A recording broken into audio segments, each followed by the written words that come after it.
In this 2-minute video, we are going to talk about what is Azure Databricks.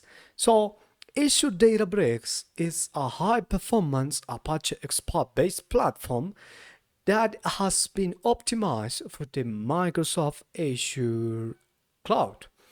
It offers three environments for building and developing data applications. The first, Databricks Data Science and Engineering.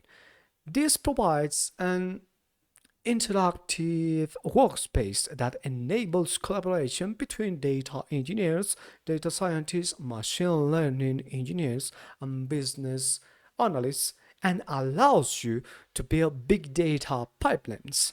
The second is Databricks SQL. This allows you to run ad hoc SQL queries on your data lake and supports multiple visualization times to explore your query results. And the third is Azure is Databricks Machine Learning.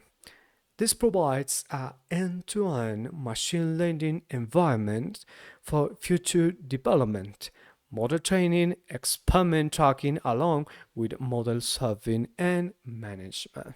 That's all. Bye.